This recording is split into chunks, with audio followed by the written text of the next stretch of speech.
Magandang araw mga kaibigan. Bigyan natin ng reaksyon, opinion itong post ang balita ngayon. Title, Turuan natin ng leksyon si Trillanes. Retired judge nag-alok ng libreng serbisyo kay Sammy Oy laban kay Trillanes.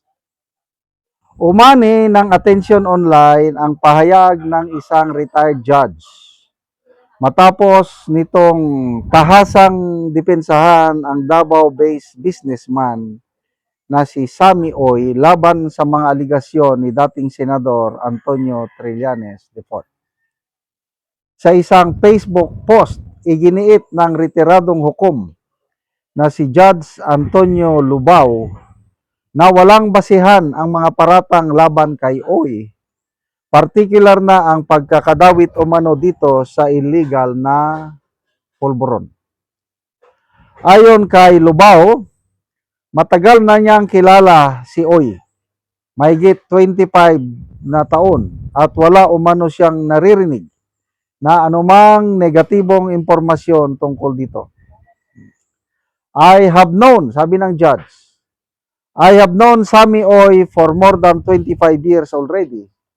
I have never heard any adverse information about business dealing of Sammy Oy.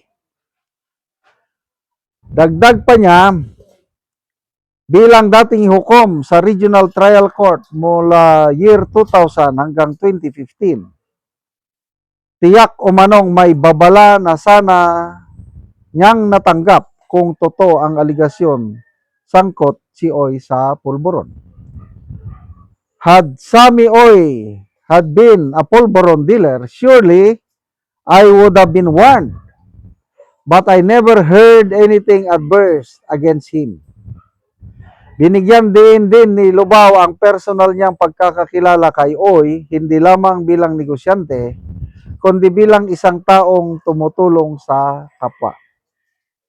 He is not only an amiable guy, he is also very kind, particularly to the poor. Kasunod nito, diretsahan ding pinahayag ng retiradong hukom ang kanyang plano na tumulong kay Oy sa legal na laban kontra kay Trillanes. Oh, sabi niya, Sammy, my friend, let us sue. Sampahan ng kaso. Let us sue Trillanes for cyber libel and for perjury. I am offering my services to you gratis. Libre. Ang pahayag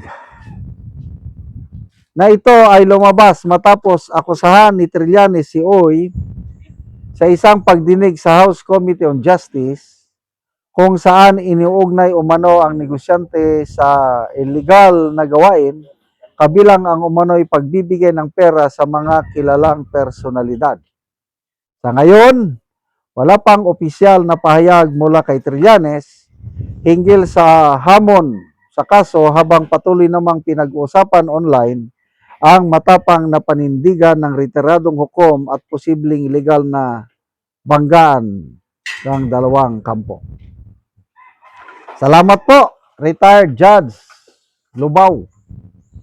Alam mo, napakalaki ang respeto ko sa mga hukom, retired man o active, dahil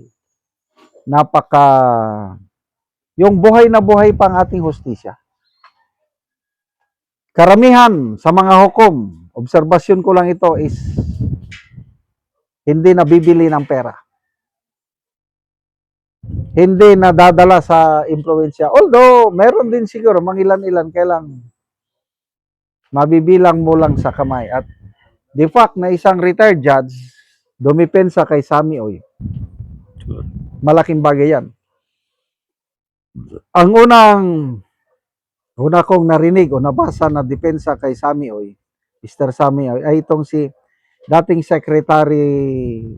Agriculture Secretary Manny Piñol. Ganyan din ang pagkakasabi niya, parehas. Matagal na niyang kilala si Sammy Oy, matulungin, madaling kausap, maraming kaibigan. Never na malayo, sabi ni Secretary Piñol, malayo. Hindi ako maniwala na involved sa pulburon si Sammy Oy. So, sana papayag na si Mr. Sammy Oy. Nakikita ko, Sammy Oy parang mabait siguro eh. Kasi wala, tahimik siya, hindi siya nagsasalita. Kaya lang, last week ba yun, may nakita kong post na ang mga kaibigan ni Sammy Oy, inuudyukan na siya na magsampa ng kaso. At ito na nga, retired judge ang nag-uudyok. Siguro marami pang iba na nag-uudyok. Sana nga, para leksyon ba? Hindi yung pataka-taka na lang na, isa pa, yung BPI, Bank of Philippine Islands, mayroon ding pahayag tungkol sa mga inilabas na resibo ni Trillanes, mga bank records ni BP Sara. Pinabulaanan nila na hindi daw galing sa BPI yung inilabas na yun. Nabasa ko ang post kahapon. So, ang daming posibleng magkaso kay Trillanes. Believe din ako kay Trillanes. Ang dami niya ng kaso. Ang dami niyang inaatinan na although, marami rin siyang isinampang kaso. Padamihan ng sampa. I don't know, yung mga kaso niya sa rebellion, sa kodita, kung na-dismiss na ba lahat or ongoing pang Dati, believe na believe din ako dito kay Trillanes eh. Kailan ba yun? Yung unang term niya siguro na senador, okay pa naman. Nagsimula lang masira ang kanyang image nung siraan niya ang mga Duterte. Yun ang malaking pagkakamali niya. Hanggang ngayon, ginagawa pa rin. Kaya sayang. Sayang yung nagsimula siyang maganda, ngayon walang-wala na. Sirang-sira na si Trillanes sa nakakaraming mga Pilipino. Although may mangilan-ilan pa rin na naniniwala sa kanya, kinukonsider siya na modern day hero. Salamat mga kaibigan sa inyong pagsubaybay sa channel na ito. Kakatulong kayo ng malaki sa tribong talanding ng Bukidnon dahil ang income natin sa channel na ito is pantulong po sa tribo. Namimigay tayo ng libreng yero at pako para makapagpatayo naman sila ng mas maayos na tirahan. Panoorin nyo ang video na ito. Karon ni anak ko diri sa balay sa natabangan na mo gero. So mo na ni ang itsura sa iyang gero nga gatuluan na. Nanay mga buslot-buslot. Kung ipang butangan lang ang diri dapit og silupin. O karon man na ni si ate ang natagaan og gero.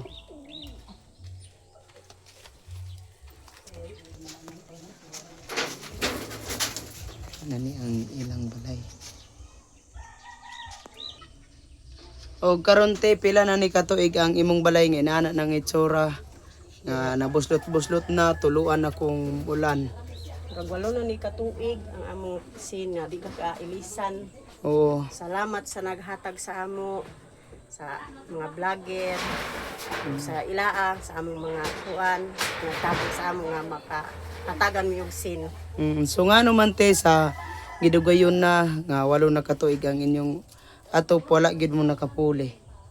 Sa kalisod wala gyud mi gaipalit og sin. Karon natagaan man mi og sin, makailis na gyud mi. Salamat kaayo. So unsa day ang trabaho sa imong banat eh? Kuan ra, gaumara. Gaumara. Mura na iyang trabaho, magmuso, gamay, mura na. So tagpila pod ang adlawan karon te sa magmuso?